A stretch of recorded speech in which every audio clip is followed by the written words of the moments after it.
पिछले 5-6 सालों से लगातार आने वाला प्रश्न, यानी कि बोर्ड परीक्षा में हर बार आ रहा है।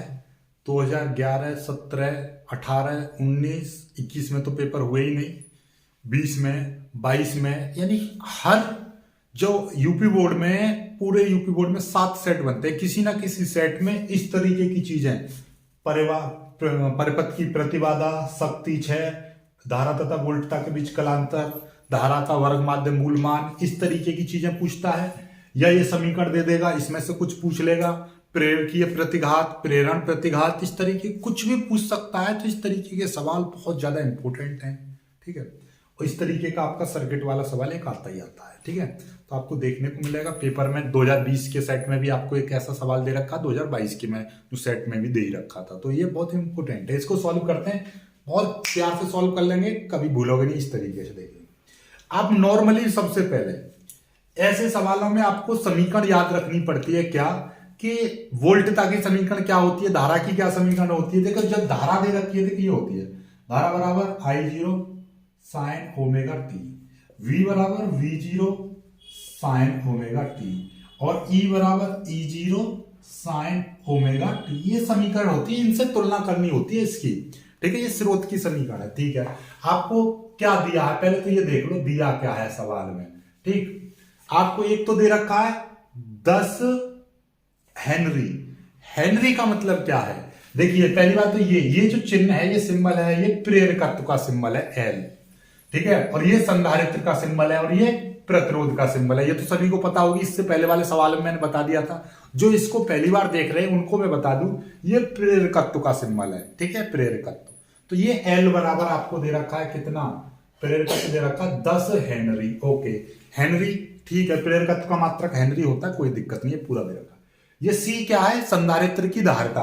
संधारित्र की धारिता कितनी दे रखी है, C बराबर आपको दे रखा है 20 माइक्रोफेरड। याद रखना, ये 20 माइक्रोफेरड है, तो हमेशा संधारित्र की धारिता को फेरड में लेंगे तो ये माइक्रोन को बदल देंगे, तो ये क्या हो जाएगा 20 गुणा 10 की पावर -6, और ये हो जाएगा फेरड, ओके। कोई दिक्कत नहीं है यहां तक, इससे ज्यादा सॉल्व मत करो, कोई दिक्कत नहीं। आर बराबर कितना दे रखा है, आर बराबर आपको दे रखा है 500 ओम, 500 ओम दे रखा है, ठीक है। और एक समीकरण दे रखी है V बराबर, ये दे रखा है V बराबर 200 साइन 100 टी, ये दे रखा है। तो इसकी तुलना, ये किसकी समीकरण है, विद्युत वाहक बल, ठीक है, स्रोत की समीकरण है, ठीक है। विद्युत वाहक बल, या आप विभव बोल दीजिए, विभव की समीकरण है, ठीक है, विभव। तो अब ये विभव की समीकरण है, तो आपका ये किससे तुलना होगी, 3 समीकरण ऐसे 3 ही दे रखी होंगी, तीनों से ही तुलना करनी होती है किसी एक से। तो हम ये किस रूप की समीकरण है, V वाली, तो इस रूप से तुलना कर देंगे। तो हम क्या करेंगे, समीकरण 1 इसके नीचे लिख देंगे दूसरी समीकरण। ये किस रूप की है, इस रूप की है समीकरण, ये सॉरी, V बराबर V0 साइन ओमेगा टी। बस ये देखना है कि ये कौन सी, यदि ये I बराबर दे रखी होती तो I वाली समीकरण की तुलना करते, V बराबर दे रखा है तो हम V वाले की तुलना करेंगे, यदि E दे रखा होता तो E वाले की तुलना करते, बाकी कुछ नहीं है बस, ठीक है। अब यहां से लिख देंगे समीकरण 1 व समीकरण 2 की तुलना करने पर हमको क्या मिलेगा, देखिएगा यहां पर V बराबर है, यहां पर V0 है, और यहां पर क्या है, ये देखिए, ये जो है V0 की जगह पे आ रहा है, साइन की जगह साइन, T की जगह पे T, और ओमेगा की जगह पे ये 100 आ रहा है। तो हमको पता चल रहा है कि V0 की जगह पे यहां पे 200 दिखाई दे रहा है, और ओमेगा की जगह पे कितना 100 दिखाई दे रहा है। कोई दिक्कत यहां तक, कोई दिक्कत नहीं है, ओके, नो प्रॉब्लम, ठीक है। चलिए अब आगे बात कर लेते हैं हम, सीधी बात, ठीक है। इसी सवाल में और मैं आगे की बात कर लेता हूं, कुछ और निकलवाने की पूछ लेता हूं। सवाल में इसी सवाल में आपसे पूछेगा आगे, एक चीज और पूछ लेगा, 2 चीजें और मैं यहां पर जोड़ दे रहा हूं। क्या चीज, प्रेरण प्रतिघात भी पूछ सकता है, और भी पूछ सकता है, धारतीय प्रतिघात भी पूछ सकता है, ठीक है, ये बीच पूछ सकता है। तो ये चीज निकालनी जरूरी है। देखिए, प्रतिबाधा पूछे तो भी ये निकालनी पड़ती है, प्रतिबाधा ना पूछे तो भी ये निकालनी पड़ती है, इसलिए ये कभी कभी अलग से भी पूछ लेता है, कोई दिक्कत नहीं है। सबसे पहले हम क्या, प्रतिबाधा निकालने के लिए जेड, प्रतिबाधा होती है जेड। अब जेड निकालने के लिए आपके अलग अलग फॉर्मूले होते हैं, जैसे कि ये एलसीआर परिपथ दे रखा है, तो एलसीआर में अलग अलग होता है, सीआर एल लगे होते, ये दोनों लगे होते तो अलग फॉर्मूला होता है, सीआर ये दोनों लगे होते तो अलग होता है, ये तीनों लगे हुए हैं, तीनों के लिए अलग होता है फॉर्मूला, ठीक है। अब कभी कभी देखिए इन्हीं चीजों के साथ में आपका ये चीज मैंने जो लिखी है, प्रतिबाधा ना पूछ के कभी क्या पूछ लेता है, प्रेरकीय प्रतिघात पूछ लेता है, या कभी धारतीय प्रतिघात पूछ लेता है। आपका ये पूछे तो ये निकालने, यदि ये प्रेरण प्रतिघात यानी प्रतिबाधा आपसे पूछे तो भी आपको ये निकालने ही पड़ेंगे, क्योंकि प्रतिबाधा में इनका यूज होता है। कैसे यूज होता है वो भी आप समझ लोगे जब फॉर्मूला। तो फिर फिलहाल के लिए मैं क्या निकाल रहा हूं, प्रेरण प्रतिघात आपसे पूछता तो हम क्या करते, पहले निकालेंगे हम प्रेरण प्रतिघात, इसका मतलब होता है एक्सएल, और एक्सएल बराबर होता है फॉर्मूला ओमेगा एल। चलिएगा, तो एक्सएल बराबर ओमेगा की वैल्यू कितनी है, ओमेगा की वैल्यू है 100 गुणा एल की वैल्यू कितनी है 10, तो ये कितना हो गया 1000 हो गया। एक्सएल बराबर कितना हो गया 1000 हो गया, ठीक। चलिएगा आगे, ये वैल्यू निकल आई। दूसरी वैल्यू आपसे हमने क्या पूछी, धारतीय प्रतिघात, धारतीय प्रतिघात, तो धारतीय प्रतिघात होता है एक्स सी, तो एक्स सी बराबर क्या होता है, एक्स सी बराबर होता है, यहां से लिखते रहो, एक्स सी बराबर होता है 1 अपॉन ओमेगा सी, तो एक्स सी बराबर हो जाएगा 1 अपॉन ओमेगा की वैल्यू कितनी है 100 गुणा सी की वैल्यू कितनी है, सी की वैल्यू है 20 गुणा 10 की पावर 20 गुणा 10 की पावर -6, ये है। तो एक्स सी बराबर क्या हो जाएगा, देखिएगा इसकी 10 की मल्टीप्लाई इसमें कर लेंगे तो ये हो जाएगा 2000, ठीक है, गुणा 10 की पावर -6, तो एक्स सी बराबर कितना हो जाएगा 1 अपॉन 3 जीरो है, 3 जीरो से मतलब 3 घात है, इसका मतलब यही तो हुआ 2000 का मतलब हो गया 2 गुणा 10 की पावर 3, भाई 3 जीरो है तो 3 घात प्लस क्या आ जाएंगी, तो 2 गुणा 10 की पावर 3 गुणा 10 की पावर -6, तो एक्स सी बराबर कितना आ गया 1/2 गुणा 10 की पावर -3 आ गया। क्यों, देखिए पता चलिए 10 की पावर 3 प्लस की है, 10 की पावर -6 है, तो 3 चली गई तो -3 बची, -3 ऊपर जाएंगे तो कितना हो जाएगा, एक्स सी बराबर ये हो जाएगा 10 की पावर प्लस के 3 हो जाएंगे बट्टे 2, तो एक्स सी बराबर 10 की पावर 3 का मतलब कितना हो गया 1000 बट्टे 2, 1000 में 2 का भाग कर देंगे तो एक्स सी बराबर कितना आ गया 500 आ गया, तो ये एक्स सी बराबर आ गया 500, ठीक है, एक्स सी बराबर क्या आ गया 500 आ गया। एक्स सी बराबर ये भी ओम में आएगा और ये भी आपका ओम में आएगा, ठीक है, ये भी आपका ओम में आएगा, ठीक है। ये चीज आ गई, समझ गए बात, एक्सएल बराबर इतना और एक्स सी बराबर इतना, दोनों का याद रख लीजिएगा, ठीक है, एक्सएल बराबर इतना, एक्सएल बराबर इतना और ये, ठीक है, कोई दिक्कत नहीं। अब चलो आगे की बढ़ते हैं। नॉर्मली ये दोनों चीज आपसे पूछता, यदि ये पूछता तो आपका निकल गए, ठीक है, और ये ना भी पूछे तो आप पहले ये चीज निकालनी पड़ेगी, तभी आप प्रतिबाधा निकाल पाओगे। डायरेक्ट भी निकाल सकते हो तो डायरेक्ट भी निकालना सिखाऊंगा, फिलहाल ये दोनों निकालिए, इसके बाद में कैसे निकालेंगे देखिएगा। हमारे पास में होता है फॉर्मूला, ये देखिएगा मैं यहां पे आपको बता दूं, एलसीआर परिपथ के लिए, एलसीआर का मतलब एलसीआर परिपथ है, उसके लिए जेड बराबर क्या होता है फॉर्मूला, √ में r² plus XL minus XC का होल स्क्वायर, ये है फॉर्मूला, ठीक है। समझ में आई बात, नहीं आई, XL ये दिखाई दे रहा है ना, r² plus XL minus XC का स्क्वायर, तो r की जगह पे कितना, r की जगह पे है 500 का स्क्वायर प्लस, ठीक है, XL की वैल्यू कितनी है, XL की वैल्यू आई है 1000 माइनस XC की वैल्यू कितनी 500 का स्क्वायर, ये आ जाएगा। अब आपको दिखाई दे रहा होगा ये 500 का स्क्वायर, अभी इसको पूरा मत करो, प्लस 1000 में से 500 जाएंगे तो ये भी आपका 500 का स्क्वायर आ जाएगा, तो ये कितना आ गया देखिएगा।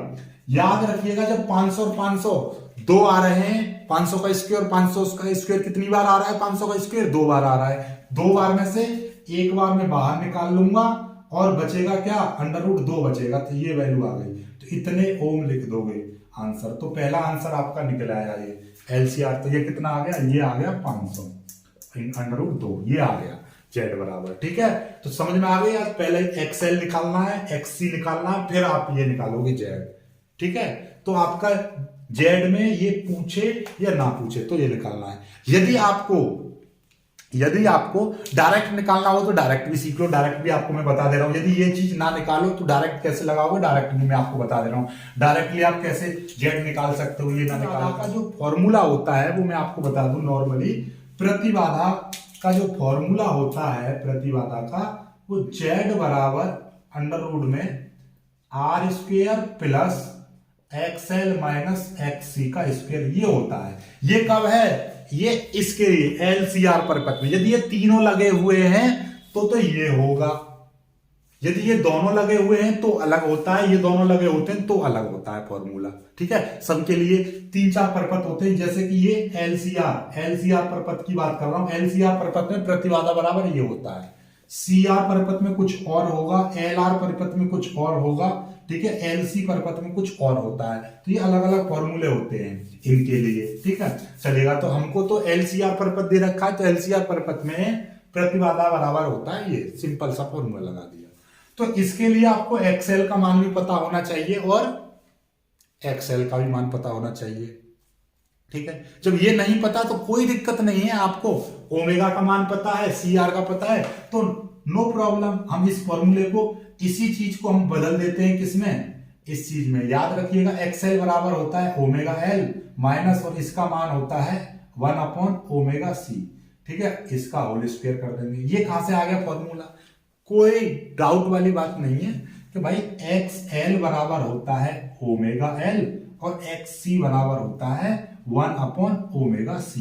तो ये ही दो फॉर्मूले, जेड बराबर या तो ये बोल दीजिए LCR परिपथ में, या ये बोल दीजिए, बात तो वही आई, क्योंकि XL बराबर ओमेगा L होता है और XC बराबर ये होता है। तो इसी फॉर्मूले को आप जेड बराबर ये लिख दो या ये लिख दो। ठीक है, कोई दिक्कत नहीं है। ठीक, यदि आपका XL ये दोनों चीज पूछ लेता, तो आप दोनों चीज निकाल लेते, तो फिर ये वाला फॉर्मूला लगाते, क्योंकि ये चीज नहीं दे रखी है तो ये वाला लगाएंगे हम सीधे।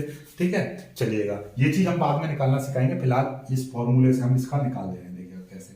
R का मान कितना है, R का मान है 500, तो 500 का square plus omega L, omega की वैल्यू कितनी है 100 इंटू L की वैल्यू कितनी है, L की वैल्यू है 10 माइनस 1/ओमेगा C, ओमेगा की वैल्यू है 100 इंटू और C की वैल्यू कितनी है 20 × 10 की पावर 6, 20 × 10 की पावर -6, ये है। इसका कर देंगे हम स्क्वायर, कोई दिक्कत नहीं, बड़ा आ रहा है कोई दिक्कत नहीं, नो प्रॉब्लम। देखिएगा, ये हो गया 500 का स्क्वायर, कोई दिक्कत नहीं। 500 का स्क्वायर कितना कर दीजिए आप, 500 का स्क्वायर आप चाहो तो नो प्रॉब्लम, पहले आप इसको इतना ही रहने दीजिए, 500 का स्क्वायर ही रहने दीजिए। ठीक है, बाद में सॉल्व कर लेंगे इसको। ठीक है, अब ये कितना हो गया, ये तो 1000 हो गया। ओके, अब देखो जरा ध्यान से, 100 मतलब 2 जीरो प्लस की है तो 10 की पावर 2 प्लस का। ठीक है, 100 का मतलब क्या होता है 10 की पावर 2, बायोलॉजी वाले ध्यान रखिएगा।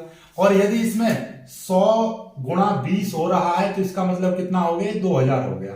2000 का मतलब हो गया 2 × 10 की पावर 3। ये भाई 2 × 10 की 3 जीरो 10 की पावर 3, 4 जीरो होते 4, तो इसका मतलब ये 1 2 3 जीरो मतलब 3 घातें प्लस की, और ये 10 की पावर -6 है, तो इसके साथ में 10 की पावर -6 है, तो मतलब कितना हो गया 2 × 10 की पावर -3, बचा नहीं बचा।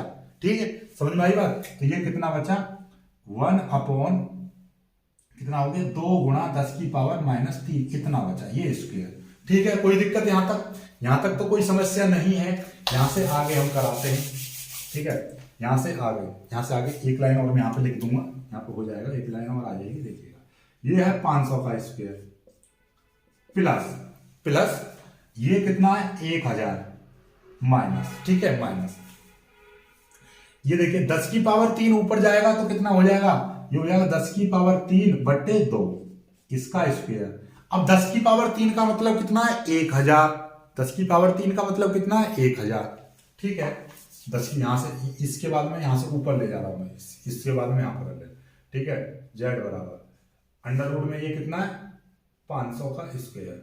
ठीक, और ये हो जाएगा प्लस प्लस 500 का स्क्वायर प्लस, अब ये 1000 है ना, 1000 माइनस, और ये कितना है 10 की पावर 3 का मतलब क्या है 1000, ये भी 1000 हो गया और ये बट्टे 2, ठीक है, और ये पूरा का होल स्क्वायर था, ठीक है, कोई दिक्कत नहीं है। तो ये अंडर रूट ये 500 का स्क्वायर प्लस ये अपना 1000 माइनस 1000 में भाग कर देंगे तो कितना 500 आ जाएगा, 500 का स्क्वायर, तो ये आ जाएगा 500 का स्क्वायर प्लस 1000 में से 500 गए तो ये भी 500 बचे, 500 का स्क्वायर।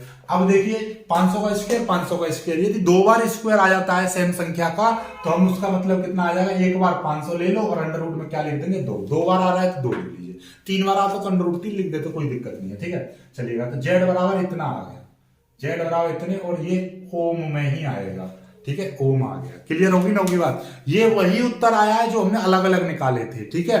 चलिएगा कोई दिक्कत नहीं, इतना लंबा हमने कैलकुलेशन कर दी या फिर पहले तरीके से कर लीजिए, दोनों तरीके आपको समझा दिए हैं, दोनों तरीके हमसे कोई सा भी एक का इस्तेमाल कर लीजिएगा, ठीक है। चलिएगा ठीक, चलिए देखिएगा आपने जेड बराबर यानी प्रतिबाधा निकालनी सीख ली, डायरेक्ट आपसे पूछ ले प्रतिबाधा तो डायरेक्ट फॉर्मूले से भी आपने निकालना सीख लिया। यदि आपसे पहले ओमेगा एल और एक्सएल पूछ ले, प्रेरण प्रतिघात और प्रेरकीय प्रतिघात पूछ ले, तब भी आपने निकालनी सीख लिया, यानी कि ये प्रतिबाधा आपने निकालनी सीख ली दोनों तरीके। अब आती है शक्ति निकालने की, एक्चुअली में शक्ति नहीं, यहां पे लिख लोगे आप शक्ति गुणांक, क्या है ये शक्ति गुणांक, ठीक है, शक्ति गुणांक निकालना सीखेंगे। शक्ति गुणांक दूसरा, शक्ति गुणांक क्या होता है भाई, शक्ति गुणांक, शक्ति गुणांक होता है, इसको बोलते हैं हम कॉस फाई, क्या होता है शक्ति गुणांक, शक्ति गुणांक होता है कॉस फाई, और कॉस फाई बराबर फॉर्मूला होता है आर बट्टे जेड, क्या होता है, इसको ही शक्ति गुणांक के कहते हैं। देखो आज एक नई चीज सीखोगे आप, इस पूरे को बोलते हैं शक्ति गुणांक। देखिए शक्ति गुणांक तो ये है, और ये फाई होता है, ये होता है आपका कलांतर, ठीक है, दोनों में याद रखिएगा, फाई कलांतर होता है और शक्ति गुणांक होता है कॉस फाई। तो हमसे क्या शक्ति गुणांक पूछा है, तो कॉस फाई बराबर आर बट्टे जेड, ठीक है।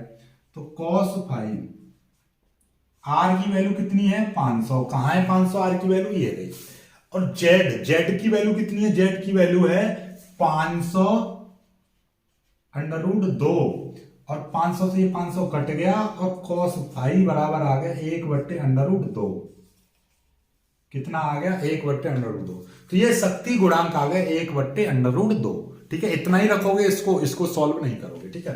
चलिएगा अब तीसरे में आपसे पूछा है कलांतर, तीसरे में क्या पूछा है, कलांतर किस किस के बीच में, धारा और वोल्टता के बीच में, यानी कि आई व वी के बीच कलांतर। कलांतर का मतलब है फाई, फाई पूछा है, तो फाई बराबर होता है फॉर्मूला, देखिएगा यहां से हमको कलांतर होता है कॉस फाई, ये फाई होता है केवल फाई, कलांतर होता है फाई, तो फाई निकालने के लिए हम इसी फॉर्मूले का इस्तेमाल करेंगे, क्या, कॉस फाई बराबर होगा आर बट्टे जेड, और कॉस फाई बराबर आर, आर का मान आपको 500 पता है, और जेड की वैल्यू कितनी है, जेड की वैल्यू है 500 अंडर रूट 2, कॉस फाई, ठीक है, आर की वैल्यू 500 और जेड की वैल्यू अभी निकाली थी हमने फर्स्ट में, तो कितना आ गया 500, तो 500 कट गया 1 बट्टे अंडर रूट 2 आ गया। यदि ये फॉर्मूला बन रहा है, देखिएगा ये वैल्यू कॉस में कितने की वैल्यू होती है 45, कॉस 45 की, तो इसको लिख देंगे कॉस 45, कॉस 45 को कितना बोलते हैं पाई बट्टे 4, कॉस से कॉस कट गया तो फाई बराबर आ गया पाई बट्टे 4 आ गया। यदि मान लीजिए कि कॉस फाई बराबर जैसे 5 बट्टे 7 आ जाता, तो कैसे निकालते, कोई नहीं, फाई बराबर लिखते हम कॉस इनवर्स 5 बट्टे 7, ठीक है। इस पर आंसर मत छोड़ना कभी भी, इस पर आंसर छोड़ दोगे तो इसका मतलब हो जाएगा ये शक्ति गुणांक हो गया। कभी भी कलांतर पूछता, बच्चे यहीं पे गलती करते हैं स्टूडेंट ज्यादातर, कि पूछा तो कलांतर है, कलांतर आपसे पूछता है और आप क्या कॉस फाई बराबर 5 बट्टे 7 ऐसी अटपटी संख्या आ जाती है तो यहीं पे लिख देते हैं आंसर आ गया। नहीं, आपको लिखने का तरीका है कॉस, यदि कलांतर पूछेगा तो आपको फाई का मान निकाल कर दिखाना है और फाई बराबर हो जाएगा कॉस इनवर्स 5 बट्टे 7। और यदि डायरेक्ट ऐसी कोई वैल्यू आ जाती है जिसमें कॉस का मान होगा 1/√2 कॉस में होता है, cos 45 का मान, तो cos 45 का मतलब π/4 या 45 लिख दीजिए, 45 डिग्री, कोई दिक्कत नहीं है। ठीक है, तो इतना आ गया। तो cos समझ में आई बात, नहीं आई तो याद रखना कभी भी फाई निकालना, ये है कलांतर। चलिएगा आगे देखिए, चौथे में क्या पूछा है आपसे, VRMS बराबर होता है V0/√2। चलिएगा तो ये देखिए V0 की वैल्यू कितनी है, 200/√2। √2 को कभी भी नीचे नहीं रखेंगे हम, तो क्या करेंगे, √2 की मल्टीप्लाई कर देंगे ऊपर, √2 की मल्टीप्लाई कर देंगे नीचे। तो ये क्या हो जाएगा, 200√2 की और √2 की मल्टीप्लाई करेंगे, हो जाएगा 2 से कट जाएगा ये 100 बार, तो 100√2 ये आ जाएगा इतने वोल्ट। ठीक है, ये भी आ रहेगा सारे, कोई दिक्कत नहीं है। तो ये सारी चीज निकल गई। तो आपने ये प्रतिबाधा निकालनी सीख ली, ये निकालनी सीख ली, साथ में आपने XL निकालना सीख लिया और XC निकालना सीख लिया, है ना। एकदम कमाल की झक्कास चीजें। ठीक है, चलिए कर लीजिए। बहुत ही मतलब प्यारा सवाल है, बहुत ही लाजवाब सवाल है, और ये आपने कर लिया, बहुत ही प्यारा सवाल। ठीक है, और सवाल का हर पॉइंट आपको समझ में आ गया है, तो वीडियो को लाइक कर देना, अपने दोस्तों तक शेयर भी कर देना, चैनल को सब्सक्राइब भी कर लेना। ठीक है, प्रैक्टिकल्स वाली वीडियो नहीं देखी है तो वो जाकर देख लेना, उसका लिंक मैं नीचे डिस्क्रिप्शन में लगा दे रहा हूँ। और बाकी मिलेंगे खूबसूरत सी वीडियो, तब तक के लिए बाय बाय, जय हिंद।